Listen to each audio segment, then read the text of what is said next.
Fala galera, meu nome é Ícaro Cavalcante, sou proprietário da escolinha ICKS Kite School, sou instrutor homologado pela Associação Brasileira de Kitesurf, a ABK, e o meu número de registro vai ficar aqui em cima. Sou também profissional de educação física e o meu número de registro do CREF vai ficar aqui em cima também. Então, no nosso primeiro vídeo do canal, vai ser abordado o histórico do kitesurf, para aquela galera que pretende iniciar, quer conhecer um pouco sobre o esporte, e também para aquela galera que já veleja, mas ainda não conhece como foi que começou, como foi que se popularizou. Beleza? Então, sem mais delongas, roda a vinheta.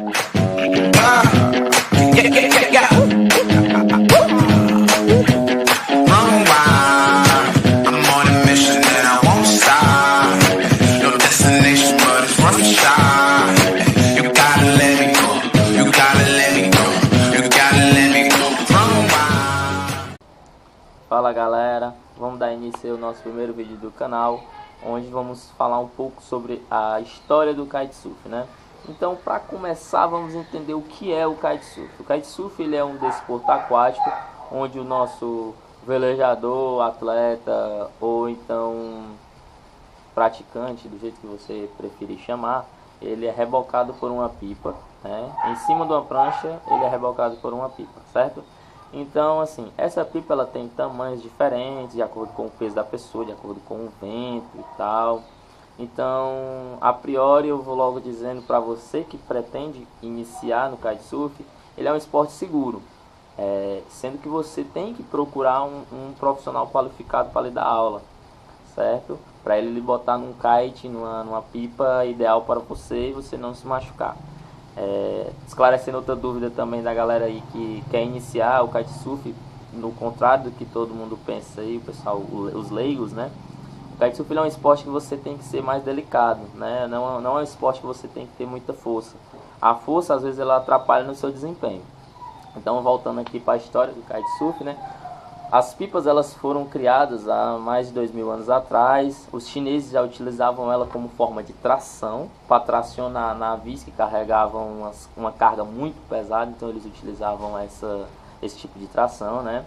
E voltando um pouquinho mais para cá, muito tempo depois, vou dizer que em 1970, 1980, por ali, a galera começou a utilizar essa tração, claro que com uma pipa menor, começou a utilizar essa tração para tracionar canoas, tracionar carroças, né? Tracionar uns meios de transporte menores, né? Então eles diminuíram o tamanho da pipa para conseguir botar ela para puxar umas cargas menores, né? Então, depois, no decorrer do tempo também, a pipa foi ganhando outras funções, que foi rebocar pessoas no esqui aquático, esqui no gelo, né?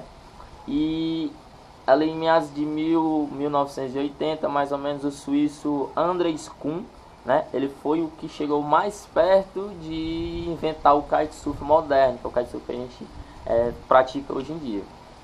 O suíço lá, Andres Kuhn, ele pegou uma pipa de parapente, né? Um parapente de aproximadamente 25 metros. Quem veleja já, quem tem uma noção de tamanho, sabe que 25 metros é uma pipa que é para puxar muito, né? Pipa para puxar muito. Por exemplo, eu tenho 74 quilos, eu velejo com uma pipa 8 metros, certo? Então você tira aí 8 metros, 74 quilos, ela me puxa. Mas imagina uma de 25 metros, né?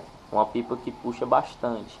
Então ele pegou uma prancha de surf e começou a fazer essa prática. Porém ele teve um problema, né? E quando esse parapente caía na água, ele não tinha possibilidade de redecolar, ele não conseguia subir como as pipas de hoje. A pipa de hoje ela bate na água, algumas já bate e já sobe, dependendo do vento, né? Então ele começou a enfrentar esse problema aí de a pipa dele, o parapente dele caía na água e lá ficava. Então mais pra cá, 10 anos depois, os irmãos franceses Bruno e Dominique, né, em 1995, eles reinventaram essa pipa, eles reinventaram esse esporte, certo? Eles criaram uma pipa inflável, que é a pipa que a gente conhece hoje, né, que é uma pipa que você utiliza uma bomba como essas bombas de encher colchão, mas tem umas bombas mais adequadas, que não prejudica tanto a coluna na hora de encher. Então você faz menos pressão com essas bombas, né? Então essa pipa inflável que eles criaram, ela facilitava na hora de redecolar da água. Ela fazia uma angulação de mais ou menos ali 10 graus na hora que ela caía. Ela não deixava o tecido todo encostar na água, ela deixava uma angulação mais ou menos de 10 graus, que ali facilitava do vento pegar e a pessoa conseguir redecolar, beleza? Né? Na época que eles inventaram, hoje em dia a gente tem kite de 4 linhas, tem kite de 5 linhas e tem alguns kites muito difíceis de 6 linhas, certo? Esses aí são muito difíceis, os mais comuns hoje em dia são 4 e 5 linhas. Quando eles inventaram essa pipa, né, essa pipa para puxar a prancha com o velejador, chamada de kitesurf, então eles inventaram, ela só tinha 2 linhas, né? Então era só as linhas de controle. Para que serve essas outras 2 linhas da pipa de hoje em dia? Hoje em dia, né, diferente do que a galera pensa, o kite, como eu já falei anteriormente, o kite ele é um esporte que você precisa ser delicado. As 2 linhas laterais elas vão dar o comando e as 2 linhas do meio vão ser linha de pressão. Então, antigamente não tinha isso. Antigamente o cara tinha que ser forte. Antigamente o cara tinha que aguentar a força do vento. Quando ele pegava na pipa, o cara tinha que aguentar essa força do vento.